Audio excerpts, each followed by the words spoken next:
All right, let's have this conversation now and reflect on the life of Dr. Sam Motsuenyane, who has been, of course, seen as one of the pioneers when it comes to black business. And Teboho Khaas is the chair of the SMME Forum and founder of Public Interest SA. And, of course, this is, one subject that you've written about, Teboho, and I was reading even your statement and a number of tributes that continue to pour in, reflecting on the life of Dr. Motsuenyane.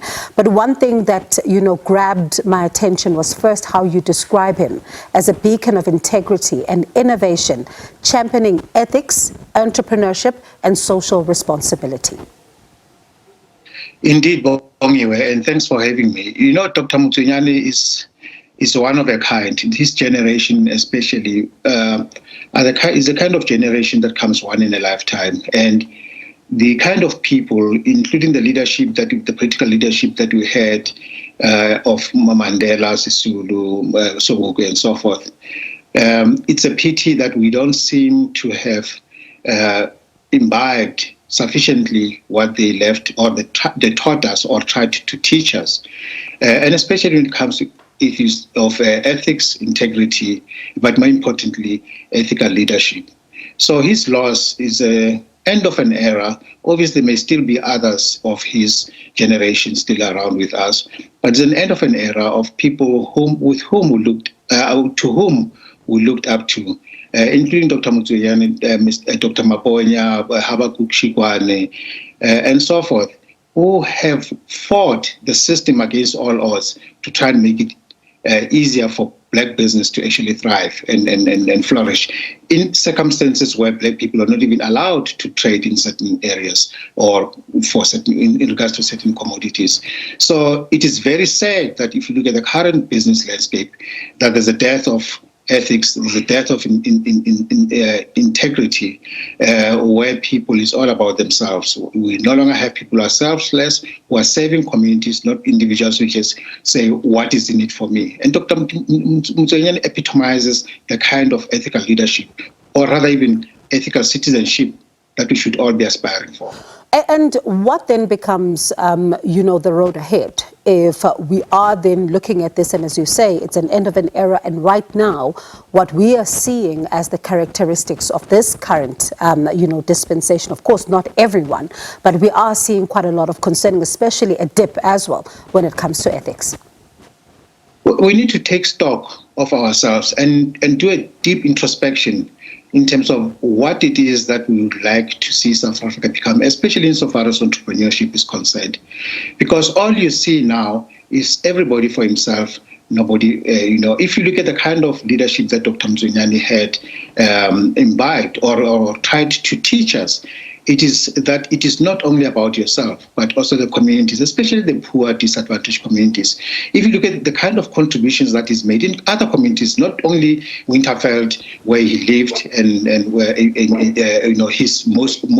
most of his entire life, but also in areas outside of Winterveld itself, where he would go and spend time, impart knowledge on things like soil sampling and make agriculture accessible, professional agriculture. In other words, professionalizing agriculture to the extent that most emerging farmers actually benefited from his insights, from his knowledge and expertise. We need to be able to say, how much can we be able, those who are able to do so, what is it that we are able to contribute to communities to actually better them and not look at others to say, what can I get from others? Instead, what is it that we can also do? But unfortunately, all we see, and I even venture to an argument that I'm not sure if Dr. Motsuenyane would have left us a very happy man if you had to reflect on what you saw happen to the NAFCOC, to the CHAMSAs and so forth, the associations of this world.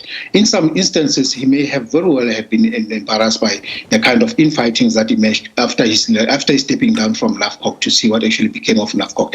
And dare I even add, my own late grandfather, John Henry Khaas, was also a colleague of Dr. Motsuenyane when they founded NAFCOC. These are the kind of people who, when they died, they felt a lot could have been done. Look at what became of African Bank. it is no longer an African bank. It is an African bank by name, but it is not in the hands of Africans anymore. You tell me, is that what the kind of legacy that he wanted to leave behind?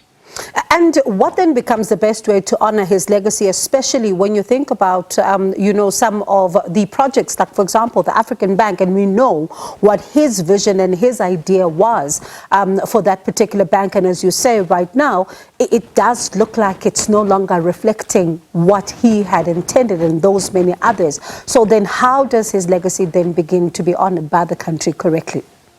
I'm encouraged by the fact that we saw in recent years, or in fact even this year, the registration of the Women Business Bank, Women Network Business, something like that, and Tabeleng Dikotse, who's an entrepreneur who started that Black women-owned bank.